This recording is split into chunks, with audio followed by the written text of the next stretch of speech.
Bom, então, bom dia a todos. Eu sou Elizabeth de Leone Monteiro Smeck. Eu nasci em São Paulo, na Vila Madalena, na Rua Harmonia. Estudei numa escola municipal. Depois eu fui para o ginásio Maximiliano Pereira dos Santos, lá na Vila Madalena também. E depois eu gostava de todas as matérias, e escolhi psicologia, mas a orientação profissional, já que eu gostava de física, de matemática, me sugeriu que eu fizesse medicina, porque eu teria uma amplitude maior de trabalho. Durante o colegial, eu participei de vários movimentos, nós estávamos na década de 60, então eu participei de vários movimentos contrários à ditadura militar, à questão crítica de como para que lado o Brasil estava caminhando. Eu tive alguns parentes um pouco mais não tão próximos, mas que sofreram muito, que estavam sofrendo e, enfim, isso marcou muito. A Vila Madalena era um gueto de portugueses, de europeus, de negros, tinha um quilombo perto, inclusive, ou algo parecido. Então, eu tive a influência de muitas, muitas culturas ali também. E uma coisa que para mim foi muito importante na minha formação é que ali havia a igreja de Santa Madalena, né? E na Vila Madalena nós tínhamos a igreja padroeira, que era Santa Madalena, formação católica. Meus pais faziam parte de um catolicismo bem primitivo, né? E havia a igreja do Calvário. Então, mais tarde, quando eu posso ter acesso já na minha tese, do texto do Benedetti, que é o mestrado dele, Os Santos Nômades e o Deus Reconhecido, eu me reconheci ali, né? E parte grande da minha cultura também. Bem, então eu prestei medicina, saí de São Paulo e vim para Campinas fazer o curso de medicina. E foi uma formação muito decepcionante para mim. Logo no primeiro ano eu esperava mais, então ficou claro para mim, intuitivamente, já de cara, um rito de passagem no primeiro ano, através da anatomia. Eu me reprovei em anatomia. A relação médico-paciente, a relação profissional de saúde, pessoa em cuidado, logo de cara era feita com um cadáver, né? Então, ali estava condensada a todo o autoritarismo que mais tarde eu ia identificar e com o qual eu ia brigar e brigo até hoje, o autoritarismo médico, o autoritarismo misturado com a arrogância e a ignorância, que é a irmã da arrogância, né? Então, dentro do curso de medicina, eu entrei para ser psiquiatra de início, não é? Mas aí, logo de cara, eu fui vendo que não a psiquiatria percorria um caminho que não me satisfazia, não levava em consideração já os movimentos de reforma psiquiátrica que já vinham sendo discutidos na Europa, principalmente na Itália, e desisti. Me encantei com todo o pessoal da saúde coletiva, da medicina preventiva e social, que teve uma influência monumental na minha formação. E aí, realmente, eu me encontrei. Então, da psiquiatria, a gente tinha na Unicamp, nessa época, um grupo de pediatria social muito forte, e eu gostava muito de criança. A pediatria me encantava, mas a medicina social foi bem mais importante. Um outro ponto, então, Arouca, a Ana, bom, enfim, não vou entrar isso a formação do LENC, né, que não eram todos os estudantes que estavam envolvidos diretamente, mas indiretamente, e aí a gente tinha, por um lado, uma leitura política fria, vamos dizer, que teria como ícone o Sérgio Arouca, e de outro, uma leitura clínica comprometida e humanizada com o Dr. Tobar, né? Então, o Dr. Tobar também teve uma influência muito grande para mim, porque ele era uma pessoa que olhava o ser humano de uma maneira, digamos, bastante afetiva, comprometida, né? Parceira, enfim, essas foram as grandes influências. E a definição radical para eu operar dentro da que hoje a gente vem chamando de medicina de família, hoje já não é tão hoje, né? Mas, enfim, a medicina de família, a medicina geral comunitária, essa área da medicina que olha o ser humano como um todo, né? Ou tem uma tendência dentro das especialidades que se colocavam, ela é definida para mim no sexto ano. No sexto ano, a gente, na clínica, quando passa na clínica, se responsabiliza por um leito. E esse leito, dentro da enfermaria de clínica médica, tinha recém acabado a clínica médica como medicina interna geral. O doutor Silvio Carvalhal tinha ido para a PUC, né? E tinha se iniciado a PUC, nós estávamos no quarto, quinto ano, se eu não me engano, e o leito passou a ser, então, tocado por 7 ou 8 especialidades médicas. Era uma senhora com artrite reumatoide que era cuidada, tomava medicações e intervenções de 7 a 8 especialistas. Não adiantava o sextonista dizer, olha, mas será que ela não está com uma parasitose intestinal, porque deu isso? Não, isso, enfim. Para resumir, esta senhora, ela ficava irritada com vários efeitos colaterais do excesso de medicamento que ela tomava, então chamaram a psiquiatria, né? Era a oitava especialidade. E essa senhora morreu por poliinfestação por estrongiloidíase, né? Quando eu passei por isso, me marcou demais. E aí eu falei, bom, essa medicina para mim não serve. Eu ou não vou ser médica, mas ou vou largar a medicina, ou... E eu gostava muito, porque eu gosto muito do cuidado, né? Ou, enfim, vou fazer outra coisa. E aí nós estávamos nesse momento, Gentil de Mello, em 68, tinha produzido toda uma bibliografia relacionada à medicina generalista, então nós estávamos discutindo muito isso, enfim, como operar com isso? Pelo lado da medicina preventiva, a gente vinha discutindo uma influência importante, que foi Cecília Donangelo, que foi como as políticas públicas estavam se apresentando, ou o que elas estavam realizando ou não na área da saúde, da atenção, sobretudo na atenção médica, né?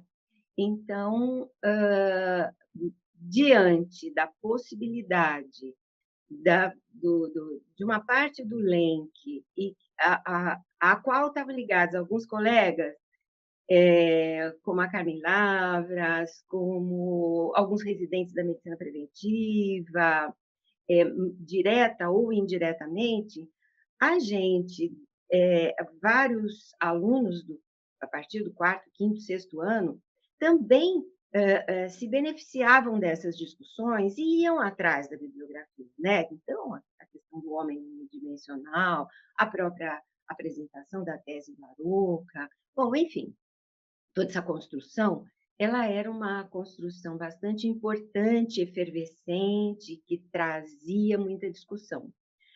Quando houve a possibilidade, então, para a gente só resumir, na nossa formatura, vamos lembrar que em 76 houve uma grande, vamos dizer, movimentação popular no sentido de colocar em xeque as estratégias e resultados da ditadura militar.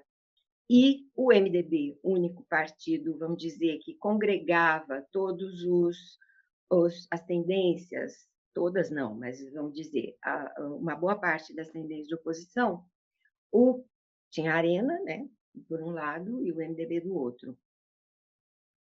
Ela ganhou, assim, de lavada, né, praticamente no Brasil todo, mas em Campinas foi, assim, uma coisa, Chico Amaral, assim, ganhou de lavada nessa época, né? E havia também as tendências PCdoB que estavam na clandestinidade, mas que tinham uma importância crucial, né? A AP, né? Ação Popular, enfim, não vou Partido Comunista mesmo, né, no qual o Aruca participava. Enfim, havia uma efervescência de pensamento crítico, não é, para que a gente pudesse não ficar satisfeito com aquilo que estava acontecendo. Então, durante a partir de 77, que foi o ano que a gente se formou, essa 10ª turma, e vamos pensar, olha, nossa 10ª turma, praticamente metade foi para áreas de pediatria social, de medicina preventiva, de saúde pública, de saúde ocupacional. É interessante isso, como a questão dessa formação médica crítica, verdadeira, né?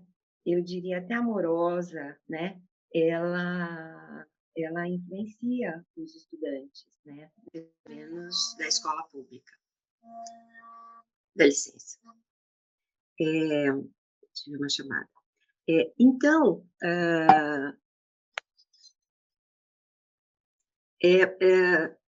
nós nos engajamos através, inclusive, com a liderança de Carmen, do Antônio Ângelo também, por que não, de alguns residentes, de alguns veteranos, nós nos engajamos na produção de um projeto de política pública alternativo para a saúde de Campinas, né? Então, para mim é claríssimo como isso vem de alma ata, né? Vem baseado no médico generalista e nos agentes, nos auxiliares de saúde na época, né? Que são, vamos dizer, a semente dos agentes comunitários de saúde mais tarde. E esse médico generalista era esse profissional da atenção primária, muito inspirado na medicina que foi se consolidando no projeto cubano, que tinha como inspiração o Sistema Nacional de Saúde inglês, que funcionava, né? Então, não, então tinha aquela discussão que não, na Inglaterra, porque eles têm dinheiro, porque é isso, porque é aquilo, mas em Cuba também funcionava e não tinha dinheiro, né? Então, a questão era de projeto mesmo e de uma proposta clara de cuidado da saúde das pessoas e ter como foco a saúde e não a doença, né? Porque a gente chama de sistema de saúde aqui no Brasil e nos Estados Unidos também, né? Que segue o modelo, até porque, bom, mas essa é uma outra história da definição das especialidades no Brasil, da importância do acordo MEC-USAID, então, como é que disciplinas tais como terapêutica foram substituídas por farmácia, né? Então, hoje, a medicina alopática, a medicina predominante, ela é desde a década de 60, ela inicia lá, ela é predominantemente medicamentosa, né, medicamentosa. Então, a gente sabe da cascata farmacêutica, do quanto isso produz de doença, na verdade, né. Então isso aí não me interessava e eu me engajei de corpo e alma nesse projeto e fomos criando os postinhos. Trabalhávamos, né, assim, de 77, o Sebastião de Moraes contratou esse grupo que estava produzindo. Nesse grupo não tinha só a gente, tinha grupos de várias tendências. Eu acho que isso aí não me cabe agora estar fazendo essa digressão, mas é muito interessante das várias áreas, né, principalmente do PCdoB, do Partidão, eh, da AP, enfim, que eram médicos, né. Vamos lembrar que durante a ditadura militar, de alguma maneira, felizmente, a medicina foi, não sofreu tanta repressão quanto não sofreu tanta, sofreu, né. A gente tem companheiros na USP, tem companheiros em várias faculdades de medicina que sofreram, mas teve uma proteção maior, né.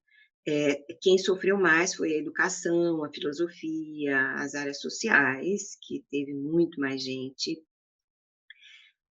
banida, acabaram-se os grupos, né.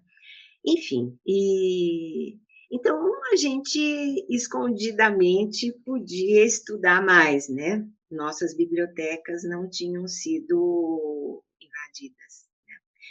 E o obscurantismo nos tinha de alguma maneira, tinha nos livrado ou sido culpados por isso. Então, o pensamento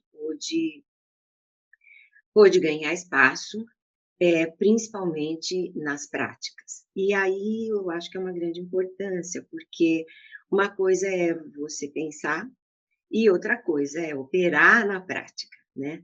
Então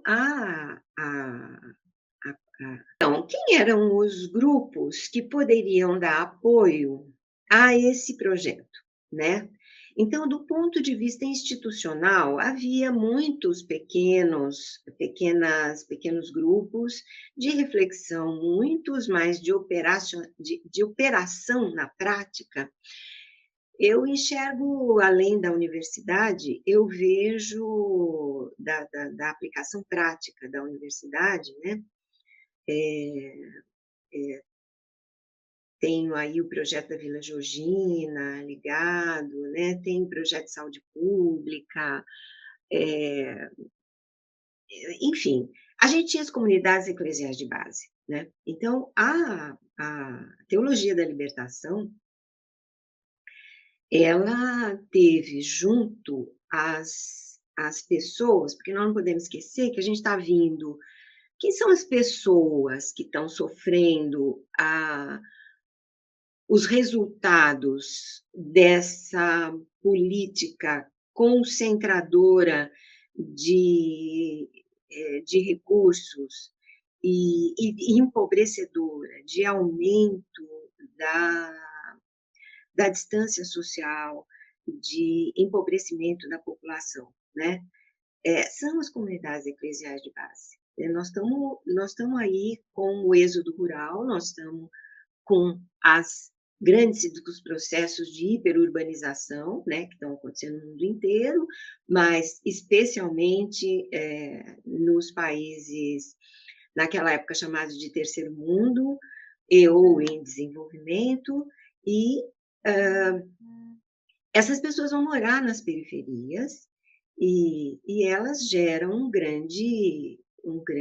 grande rejeição do status quo que mora, estou falando de população para população, né. Então veja bem, grande parte de nós temos sobrenomes, italianos, portugueses, árabes, alemães, enfim, japoneses, então somos herdeiros de quem, né? Daqueles que foram expulsos também pelo processo de desenvolvimento do capital, né, da forma de produção, mas especialmente de apropriação das riquezas produzidas, né. Então, quando a gente, eh, não cabe mais aonde a gente está, então não cabe mais na região norte, nordeste, centro-oeste, a gente vai para onde tem promessa de desenvolvimento, para onde eu não vou passar fome, para onde eu vou ter um pouco mais de paz, para onde eu vou poder plantar, para onde eu vou poder estudar, crescer, né. Os meus antepassados, são resultado desse êxodo, né, internacional. Então, que muitas vezes a gente gosta de perfumá-los, né, mas é bem isso também, na sua grande parte. Essas pessoas foram em busca de melhores condições de vida e atravessaram o Brasil, né, para vir. E vão morar onde? Vão morar nas periferias. Com que, situação interna de autoestima? Péssima. Então, não vou esticar nesse assunto, acho que a minha tese fala um pouco mais profundamente disso, mas a Igreja Católica, com a ideia, e Paulo Freire, com a ideia do ver, julgar, agir, ela traz uma possibilidade, uma potência muito grande para essas pessoas que vivenciaram, para que elas olhem de outra maneira, para que elas sejam capazes de não se culpar daquela situação, né, da qual a gente poderia dizer que são vítimas, mas retirá-las da posição de vítimas, para a de autoria. Então, hã isso não acontece em conflitos, obviamente que não acontece em conflitos dentro aqui de Campinas mesmo, é um processo complicado, né, muito complicado. Vamos pensar que a gente está herdando certas tendências, certos partidos que abominam a questão religiosa, né, e que a gente está construindo uma organização, vamos dizer assim, uma associatividade que inclui a espiritualidade, né. Então, é claro que isso não vai acontecer sem conflitos. E é claro que a própria Igreja Católica não está fazendo isso somente, ou as suas aqueles mais próximos do Deus reconhecido, não estão fazendo isso, simplesmente para, enfim, não vou dizer para o que não estão fazendo, mas estão fazendo para ter uma influência maior, diante das pessoas que estavam se distanciando, né. Já começa aí o crescimento das evangélicas e pentecostais e as religiões afro. Então também é uma forma da Igreja Católica ampliar a sua influência.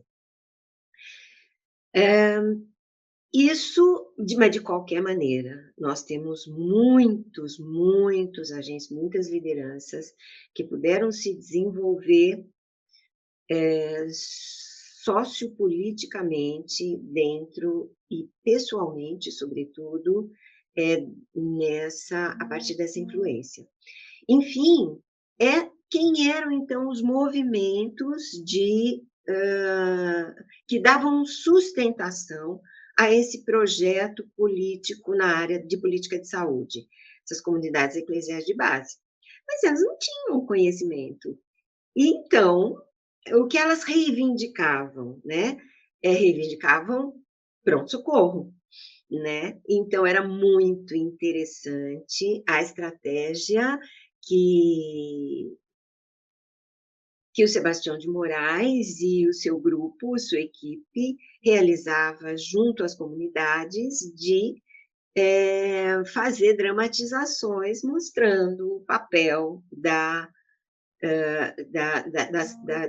do trabalho feito em pronto-socorro, né. O que isso repercutia, na saúde, de fato, das pessoas, e quanto isso era muito profundo, era muito condensado e era muito potente, né? Então, vamos dizer, resumidamente, isso é o que dá suporte, né? Junto aos profissionais que vão dando legitimidade, então acende essa centelha, junto com um grupo de pessoas já incandescente, que está entendendo que aquilo faz sentido para a sua vida, e a gente vai, então, criando os postinhos comunitários, né, de saúde, que são claramente o embrião do que nós vamos ter posteriormente.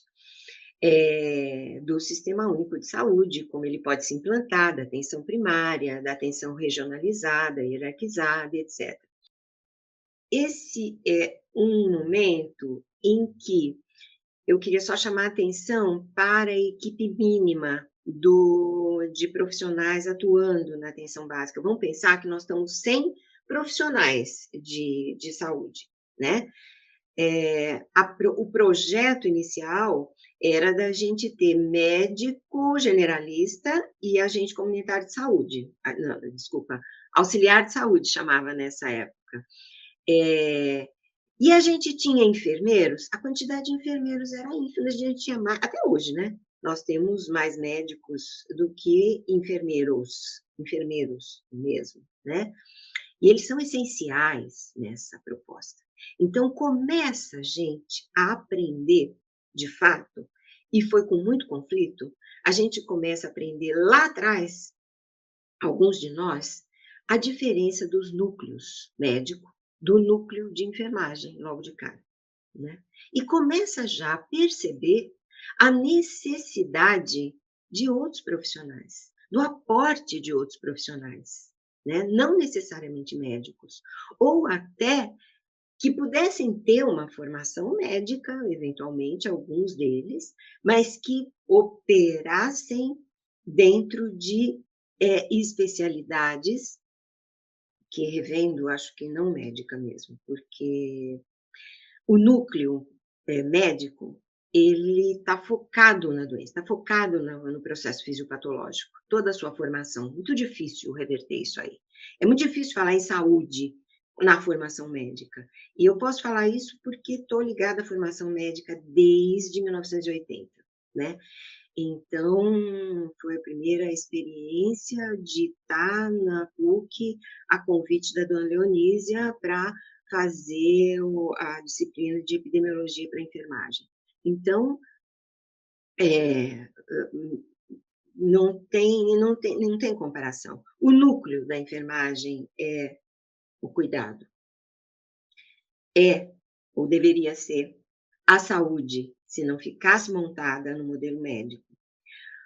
O núcleo da fisioterapia é o movimento. O médico nem sabe o que é movimento, na verdade, se a gente for ver, né? Qualquer problema, bota de repouso.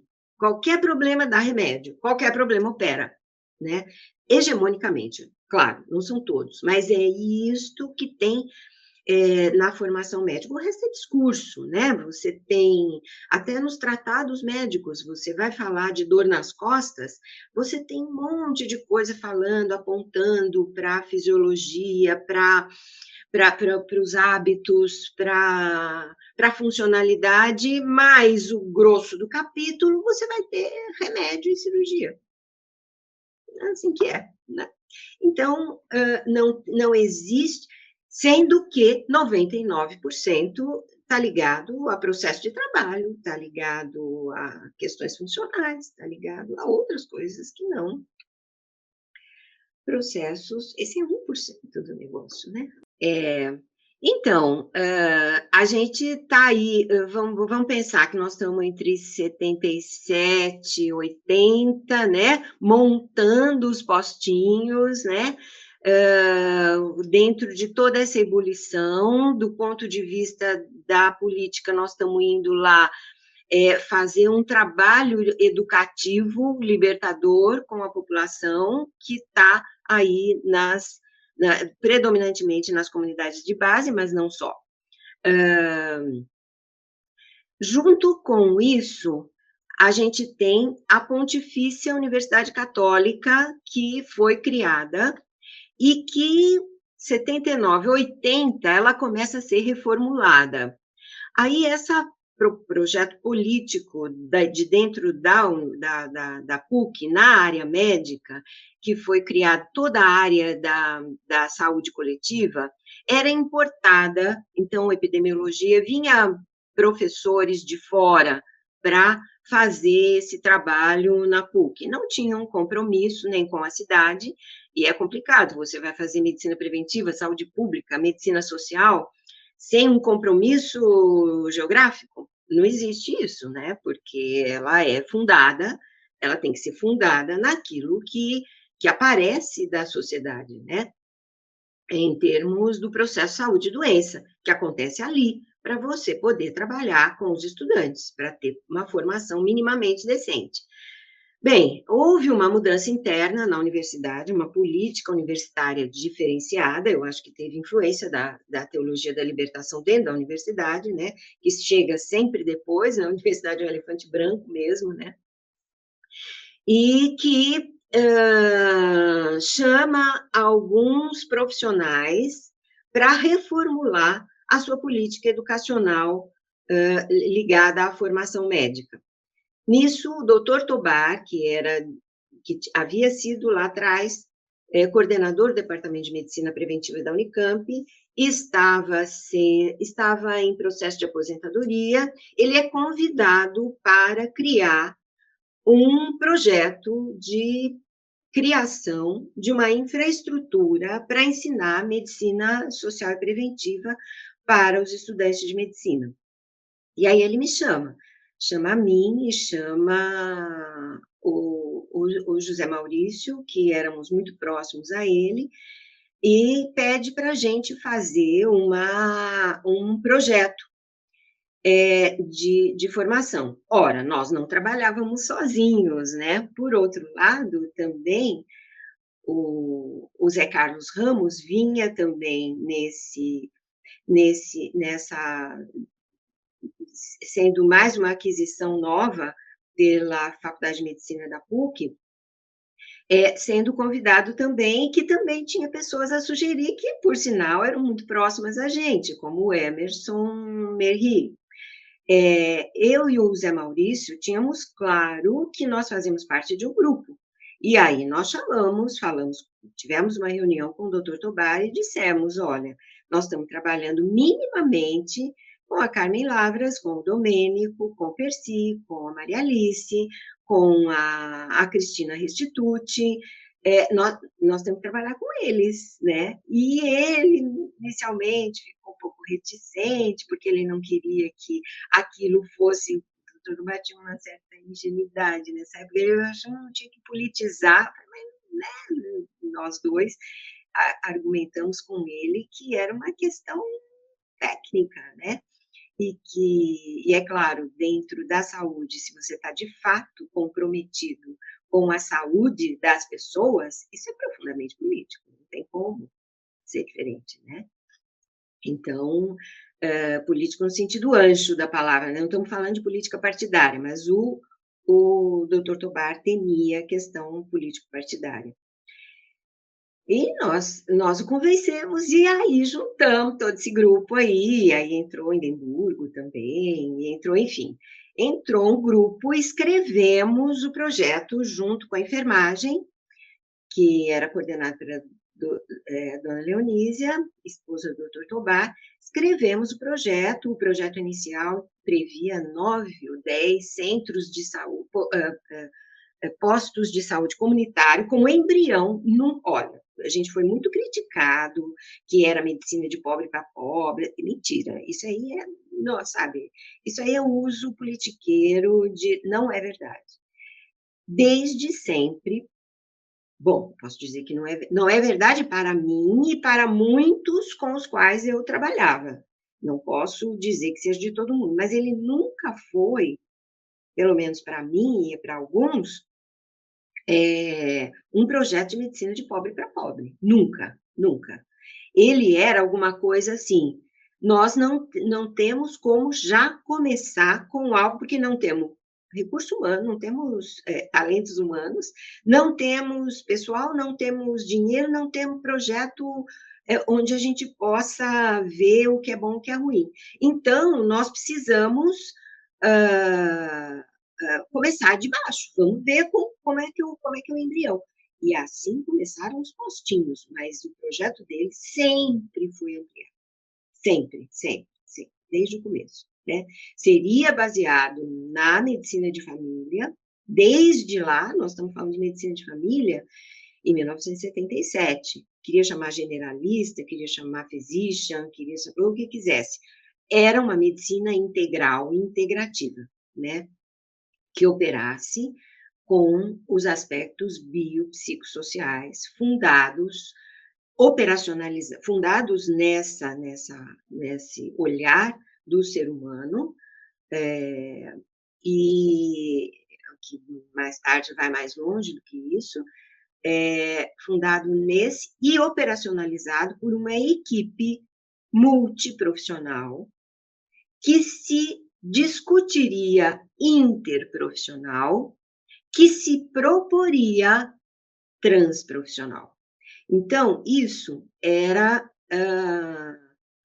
não estava muito claro nos anos 80, nos anos 70, no final dos anos 70. Em 1980, o Dr. Tobar chama esse grupo para criar um projeto para a PUC, e nós fomos todo mundo para a PUC, né? Nossa, a gente era contratado por acho que 20 horas, nem lembro mais. A gente trabalhava 40 e tantas, né? Era uma coisa, assim, extraordinária, porque era implantar um sonho, né? Era implantar, e aí uma ampliação, uma potencialização muito grande, porque sairia da operacionalização de uma política de assistência, mas buscaria a formação de profissionais para atuar nesse lugar que não tinha gente para atuar nesse lugar, né? O que vinha, você vê, na Unicamp havia um projeto de Paulínia, que era uma coxa de retalho, você juntava a pediatria com a ginecologia, com a clínica médica, e aquilo virava cada um no seu pedaço. Hoje nós temos um pouco isso também, porque a história vai e volta, e sobe, e desce, e temos avanços e retrocessos, né, em projetos tais como esse. Mas, enfim, aí fomos para a PUC. Em 81, a maioria do pessoal foi contratado, todos fomos contratados, basicamente, em 81, né, esse núcleo inicial. E, a partir daí, fomos implantando essa proposta no nível de formação médica. Aí a gente vai ter a Alice, que vai ficar mais próxima da formação médica, eu vou ficar mais próxima, porque as vertentes são muitas, né? Então, você vai ter uma política educacional, você vai ter uma política estatal, você vai ter uma política populacional, né? E quando eu vejo o poder da política estatal, por exemplo, institucional, eu vejo que tudo aquilo foi possível ser feito por uma articulação muito forte entre todas as tendências. Ela era realmente muito importante, né? Então, e o que havia menos interesse, né, e que para mim era muito lindo, eu sempre gostei muito da área de educação, era e ver as pessoas assim se desenvolvendo e tendo insights e crescendo muito, era o trabalho de educação popular, né? E nesse período eu me envolvi muito com a Assembleia do Povo, né? E com depois a Rede Nacional, a Rede de Educação Popular. E trabalhei muito com o Eymar Vasconcelos, trabalhei muito com o pessoal do Rio, enfim, até recentemente eu tive que parar por uma questão de necessidade familiar aqui, enfim, mas a humanização do SUS, a educação em saúde, ela, para mim, sempre foi extremamente importante, né? Então eu trabalhei na PUC até tô recentemente, eu fiquei afastada agora, durante 2 anos, período da pandemia, porque estava sendo necessária aqui em casa, uma questão familiar, e ao mesmo tempo o projeto não me encantava na PUC, mas estava muito ruim. Então, eu passei de enfim, acabei fazendo outras formações, mas na PUC nós tivemos uma experiência, uma vivência muito bacana, sabe, muito produtiva. É uma lástima que a própria instituição não tivesse tido brios de peitar mais radicalmente esse projeto, né. Nós tínhamos tudo para ser assim, uma ponta de lança, uma vanguarda educativa e generosa para a formação de profissionais de saúde, né. Então, quando a gente começa a trabalhar, então, com a fisioterapia, com a terapia ocupacional, ela sabia eu o que era terapia ocupacional, né, hoje a minha filha é terapeuta ocupacional, e é uma das áreas mais sensacionais, eu acho que se eu soubesse o que era terapia ocupacional, quando eu fui prestar vestibular, talvez eu tivesse feito terapia ocupacional, porque é a mais interdisciplinar de todas as áreas da saúde, né, a mais interdisciplinar, ela envolve o biopsicossocial, né, e aí ela é menos valorizada, porque ela circula menos capital, né, então é isso que acaba acontecendo e vamos ver se isso pode ser modificado, se a gente consegue ainda, nesse planetinha aqui, fazer isso aí. Mas enfim, as experiências multiprofissionais, e não havia ninguém que tivesse isso. Quem tem faculdade de medicina tem no máximo faculdade de enfermagem, né. A gente tinha a USP que tinha fisioterapia, que tinha psicologia, mas cada um ficava no seu canto. A PUC também. Juntar a área das ciências da saúde foi uma coisa muito recente, mas com um esgarçamento, com uma ciumeira, com uma vaidade, sabe, enfim, desculpa, é a minha avaliação, eu assumo, porque, a gente podia ter produzido muito mais coisa, né, muito mais, eh, produção de conhecimento, produção de práticas, especialmente, porque falar, todo mundo gosta de falar muito, sabe, tem livros e livros, e a questão da interdisciplinaridade, a questão da multiplicidade, o difícil é viver e trazer as questões do cotidiano para serem discutidas, teórica, ver, julgar e agir, sabe? De novo, esse mesmo, a praxis, não a prática teórica, completamente divorciada da prática operacional, da prática que a gente chama de prática mesmo.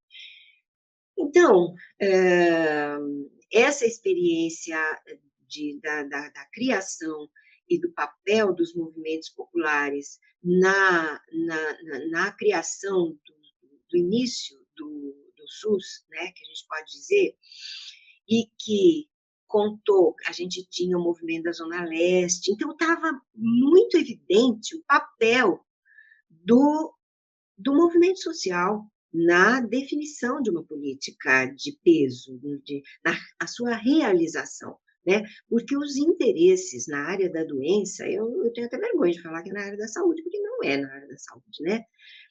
Na área da doença são muitos, né? Movimenta, acho que é o segundo, se eu não me engano, o segundo PIB mundial. Então, realmente, nós estamos brigando com um cachorro grande. E privatizar, hoje nós estamos vivendo uma privatização da assistência à saúde aqui, que é vergonhosa, né. Nós voltamos vários passos atrás. Nós estamos atrás até de quando lá dos postinhos lá de trás. A gente fazia coisa melhor do que está sendo feito hoje. É muito ruim, né, está tudo muito ruim. Então estava claro também naquela época que para que isso funcionasse, a gente tinha que ter participação popular, participação das pessoas na gestão do processo. Então, os conselhos de saúde, né, as comissões de saúde, que mais que em 90 veio dar nos conselhos locais, municipais, estaduais e federais de saúde, aquilo que mais tarde veio dar no Conselho Nacional de Saúde até, nasceu nas comissões de saúde. Quem eram as comissões de saúde? As comissões de saúde eram representantes da população, votados, eleitos, para que desse o pitaco, desse palpite no que o centro de saúde tinha que fazer para atender às necessidades de saúde da população. Por quê? Você é médico, você é enfermeiro, você não sabe? A gente sabe em teoria, mas a gente não vive lá, a gente não sabe. Por exemplo, a gente queria fazer programas de hipertensão. O pessoal falava: olha, aqui o nosso maior problema é o alcoolismo. Toim, né? Dali, estudo, vamos, não temos projeto, não temos proposta, né? Então, você ir com a tecnocracia até você mostrar para as pessoas qual era o papel do alcoolismo, da hipertensão, e a hipertensão, enfim, isso tudo era educação em saúde, né? E que não adianta se você não atende aquela necessidade básica, né? Princípio básico da medicina de família. Não adianta nada você descobrir um câncer na pessoa que ela não está sabendo que tem, se você não atender a sua labirintopatia, que a está fazendo sofrer. Você dizer, não, isso aí não é nada, vamos tratar dessa outra coisa. Ela vai embora e não volta mais, você perde o paciente, né? E é isso que acontece, o paciente na pessoa, em situação de cuidado. Mas é isso que, de fato, acaba acontecendo com as comunidades, com o atendimento à saúde, né? Então, a minha história na universidade é essa, e a gente sempre teve bastante ligado também à Unicamp, a gente se formou lá, o Departamento de Medicina Preventiva da Unicamp sofreu grandes mudanças, muitos dos nossos colegas faziam parte da área, não da Prefeitura de Campinas, mas estavam ligados ao Estado, e aí havia essa possibilidade de troca, de comissionamento para a universidade. Então, temos Emerson, Luiz Cecílio, que já vinham de uma influência com a Cecília Donângelo, com o Ricardo Bruno, enfim, eu vou me esquecer de gente super importante agora e que a gente tem a Cristina Poças, né, que estava revendo, estava estudando essa parte dentro da prefeitura e que acabou sendo incorporada pela PUC também, né? E também agora estou lembrando aí desculpa, gente, vou esquecer de uma galera, mas depois talvez a gente possa recuperar. Mas, enfim, a gente estava, assim, muito voltado para a prática mesmo, né? Pessoalmente, eu tinha muita curiosidade de entender o processo, como é que o movimento popular chega, como é que é isso mesmo, né? E por isso eu peguei essa parte no trabalho com a Cristina Poças, né? Esse núcleo inicial lá, e fui estudar, e vi que mesmo na medicina preventiva, mesmo com o Everardo, que foi meu orientador, não havia uma reflexão acerca dessa questão. Pelo contrário, né? Isso não é para você, você tem que deixar isso para os sociólogos. Oi, né? Então, essa coisa de ficar cada um com seu pedaço, para mim também nunca me encantou nada, né? E com isso eu fui para o IFISH. Fui para o IFISH e fui estudar. Estudei todo o período que Maria Helena Chauí esteve no IFISH, e Maria Conceição de Incal, e na educação, com vários professores da educação. Fiz todas as disciplinas, seja como ouvinte, seja como oficiais, e meu mundo abriu, né? 50 anos em 5, e muitas coisas foram se clareando, e as visões se clareando. e as visões se clareando, né? Então, aí eu acabei fazendo o meu mestrado, que foi avaliado que não podia ser mestrado, porque tinha não sei quantos milhões de páginas, e que tinha que ser doutorado. Não gostei muito dessa proposta, honestamente. É, mas aí eu fui completar créditos que eu já tinha feito, mas não tinham sido contabilizados, porque eu fiz como ouvinte, porque eu já estava com crédito sobrando, então faltava um ou dois, alguma coisa assim. Enfim, e fui fazer e foi avaliada pelo Ricardo Bruno, e por mais dois, para o Pedro Jacobi, que era especialista em movimentos sociais, e eles também acharam que eu estava trazendo teses novas e que elas não existiam e que, portanto, era de fato uma tese de doutorado.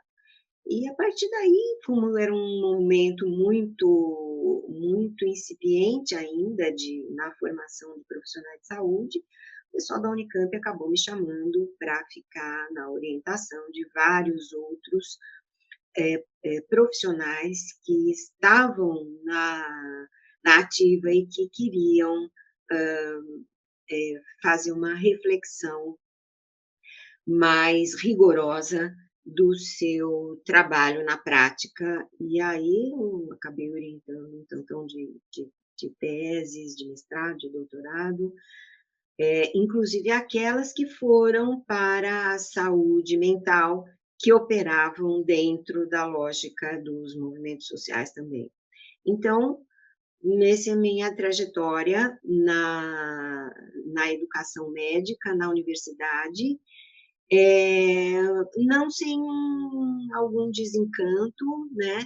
E com escolha daquilo que para mim é principal. Tem muita coisa ainda que eu preciso, que eu tenho de material para ser publicado, mas vamos ver. Bom, a minha tese foi defendida em novembro de 89.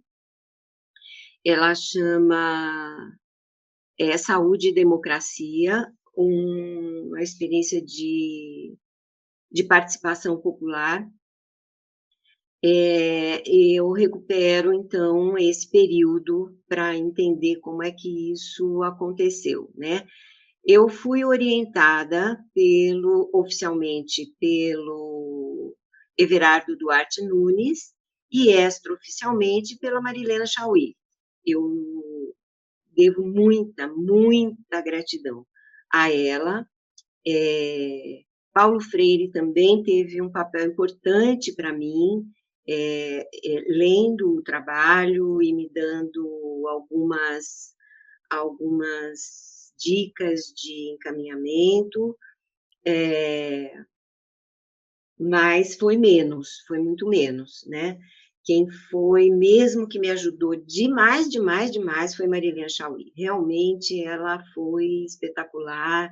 Ela leu, ela pegou, ela escreveu, ainda tem guardadas os escritos dela no meu original e as discussões que tínhamos quando a gente estava esperando para começar a aula. Eu chegava uma hora antes e a gente fazia as discussões, porque para ela também era uma coisa diferente, porque eu estava pegando estudiosos de várias áreas. Ela falou, em filosofia isso não existe, filosofia você pega um cara e vai atrás e discute ele, então você está pegando vários enfoques.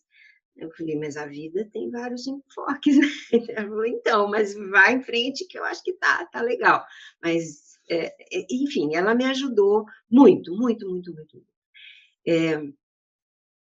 Então, meus orientadores foram esses. Sou muito grata ao Everardo também, porque eu estava grávida nessa época aí da Dora, né, minha mais nova, e Everardo vinha em casa ler os meus escritos, né, e assim, ele gostava, né, e era muito legal. Os primeiros que eram rascunhados eram...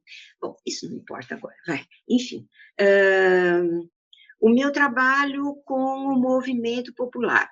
Bom, sim, essa coisa da instrumentalização do movimento popular, eu acho complicado, né. De qualquer maneira, eu me lembro muito da fala do Donizete, de um de uma liderança que inclusive era de um centro de saúde de onde Carmen participava. Eu não estava lá, mas, então eu não sabia como isso acontecia. Eu tinha um pouco mais de proximidade com o que estava acontecendo na Vila Costa e Silva, né, que foi a descoberta da esquistossomose lá, foi o movimento da esquistossomose. Então, que fizeram os médicos? O seu papel técnico, né? De dizer às lideranças: olha, tem isto aqui, tem esse. E isso é resultado da falta de saneamento. Pessoal ficou uma pistola, né? Vamos dizer assim, né? Então, isso incendiou. Daí o Gramsci é realmente muito importante, né? A questão dos intelectuais orgânicos, eu acho que isso cabe uma mega discussão, né? Porque vai dar instrumentalização daqui, dali, da colar, e voltando para o Donizete, eu me lembro de uma fala dele dizendo assim: ah, é? Ué, por que que o Grama, na época, né, numa dessas assembleias que demorou nessa época já era o Magalhães Teixeira, de voltar, porque ele queria modificar algumas coisas, demitir médicos que estavam tendo uma atividade importante com a população, e dizer que não, que aquilo não, que eles estavam sendo manipulados por aqueles médicos. E o Donizete foi lá e falou assim: manipulado? Ué, mas é só um que pode manipular? Eu escolho quem que eu quer me manipular. E, enfim, trouxe à discussão essa questão desse modo de olhar, dessa episteme, onde você só vê dominantes e dominados, né? Então, uma construção radicalmente democrática, né, quase Rosa Luxemburgiana de democracia, você tem uma aprendizado de uns com os outros, né? Então, agora é importante, porque existe um lugar de fala. Isso foi muito alimentado, né? Então, existe um lugar de fala, esse lugar de fala acaba tendo um respeito, você tem o processo cultural envolvendo isso tudo, enfim. Eh, essa história é comprida, mas eu me dediquei sim mais à participação popular, que vamos dizer é o primo pobre das políticas públicas, para quem atua com elas, né? Para mim não é, para mim é a grande riqueza, é o grande potencial, mas que precisa de um processo educativo, de educação política, política no sentido grande da palavra, não é política partidária, não, que, diga-se de passagem, eu acho que hoje em dia a ICL vem fazendo, sabe, gente? Eu acho que é interessante a gente operar dentro dessa lógica. Me sinto plenamente preenchida pelo projeto do ICL. Desculpa a propaganda, pois vocês cortem, mas é o que é por onde eu entendo isso aí. Inclusive com relação à própria propriedade dos meios de produção, como produção de saúde, como produção para todos, né?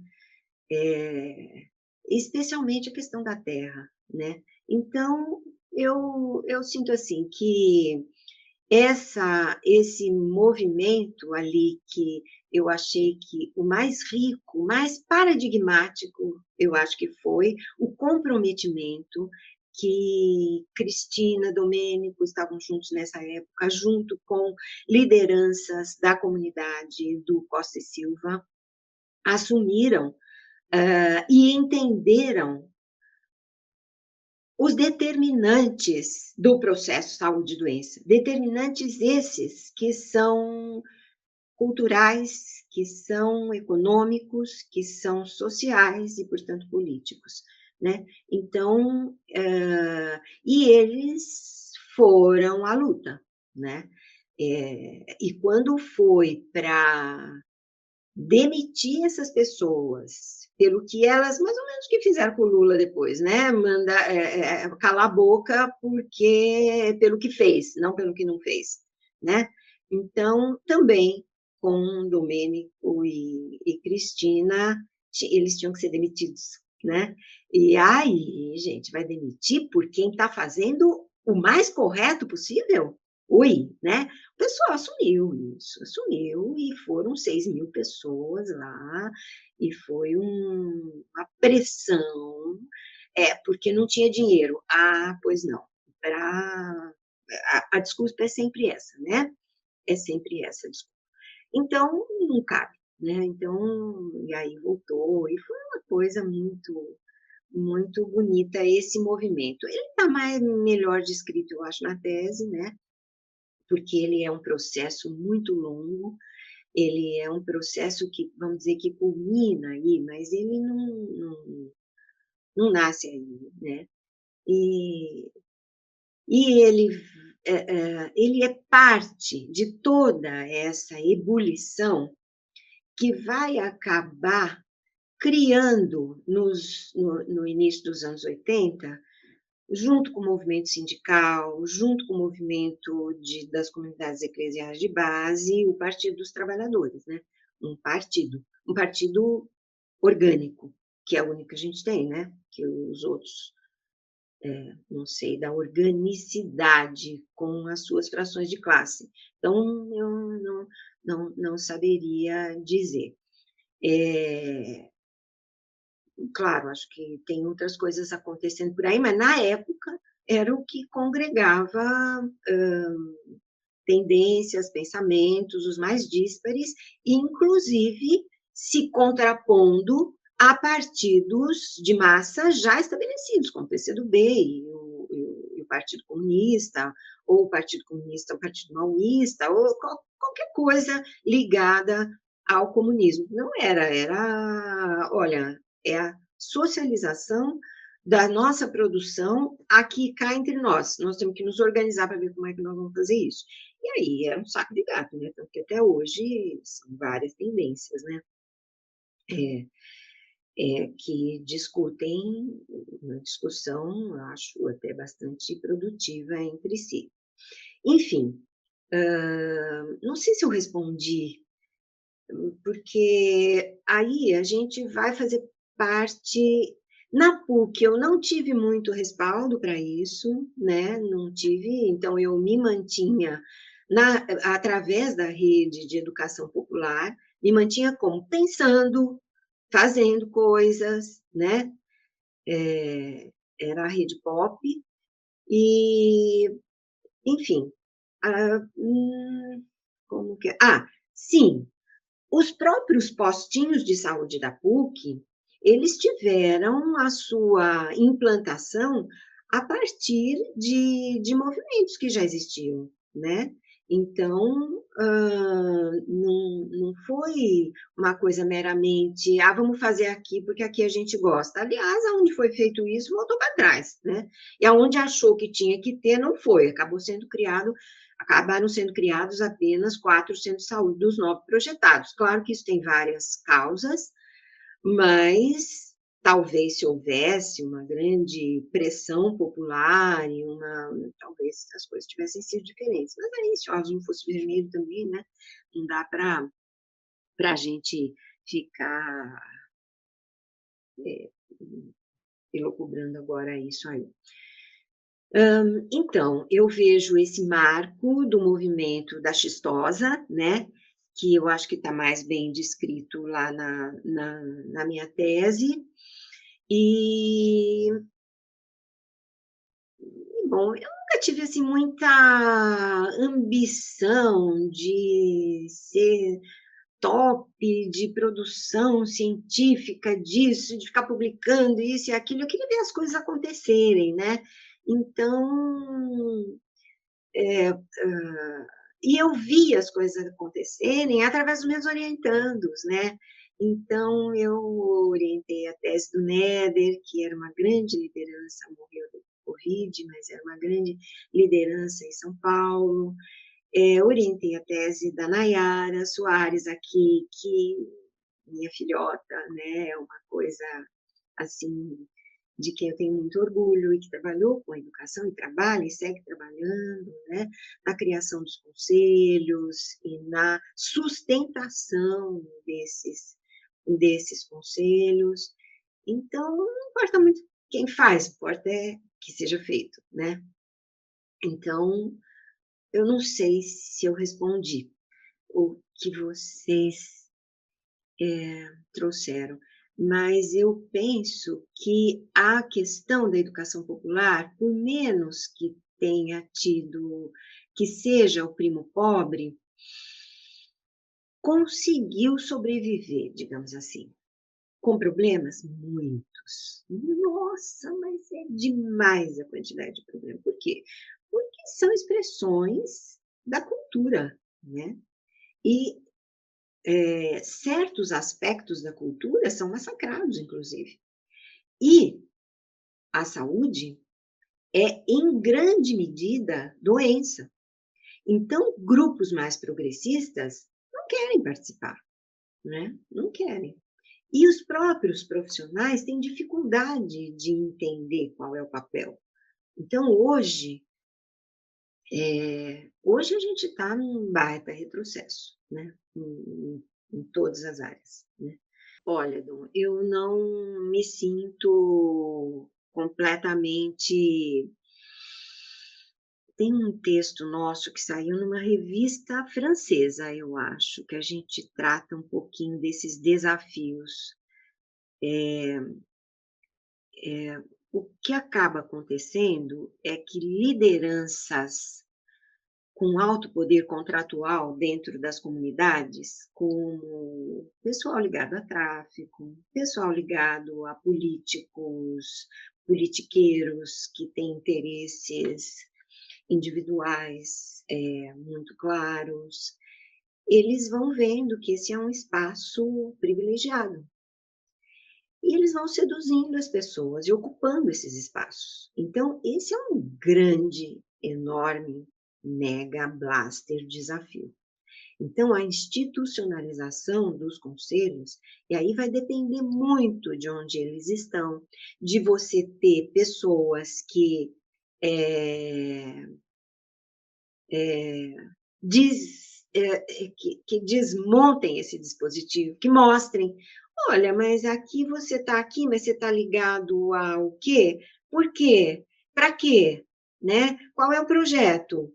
Né? Então, você vai ter centros de saúde que recebem propostas de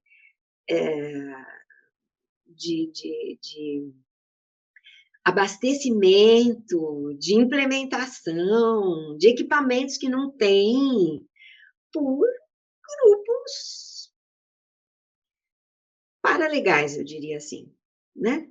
Então, é é muito complicado, esse é um grande desafio, Domênico. Eu acho que esse é o grande desafio que a gente tem hoje, né. Eu acho que isso não pode, tirar esse espaço, dos conselhos, né, porque eles ainda são meio que como defesa do consumidor, pegando do projeto liberal, pegando um projeto mercantilista, né, eh, mas ele poderia ser potencializado no sentido da educação popular tomada como um eixo de política pública, né. Não só para ensinar, mas para aprender junto, sabe. Para ver quais são os grupos já organizados, como é que eles veem a saúde, porque isso implicaria numa mudança radical da episteme do projeto de atenção à saúde, inclusive, sabe? Eu vejo, né? Quando você vê os povos originários, o uso dos fitoterápicos, das medicinas menos invasivas, mas elas não circulam capital, elas não têm Ibope, né? Elas não têm merchandising. Então, só que você vai ver que essas pessoas, então você vai ver entre quilombos, entre quilombolas, entre pessoas pretas, você vai ver pessoas morrendo com 100, com 98, com 105 anos, não são poucos, né?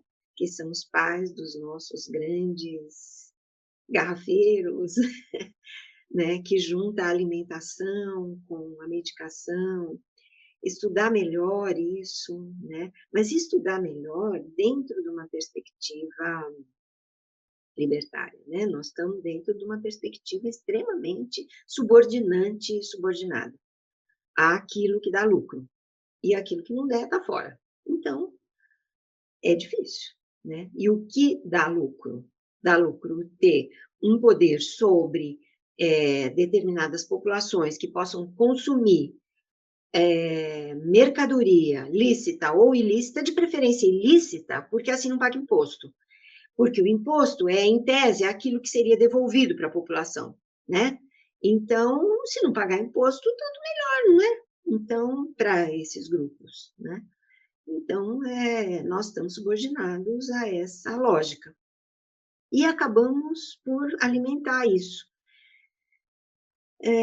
Então, tem um caminho bastante longo e parcerias bastante difíceis para a gente, mas é difícil, viu, Domênico? Eu acho que é muito difícil. A cooptação por esses grupos de interesse são muito grandes, são realmente muito grandes, e eles ocupam os espaços, ocupam e tiram os outros, e fazem, e estão usando agora inteligências, ampliando isso, né? A gente vê o que está acontecendo com o uso da tecnologia, né? Então, não são pessoas que estão fazendo isso, é robô, né? Então, você manda votar, você ameaça, você diz que o pastor não vai abençoar, que ele vai ficar pobre para sempre, que, enfim, não vai ter emprego. E aí você tem uma sociedade que alimenta isso, tá difícil, tá difícil. Tá difícil, mas eu acho que pior ainda é não ter. Honestamente, pior ainda é não ter. Eu acho que esses espaços podem ser ocupados por pessoas que podem ir aprimorando o seu conhecimento.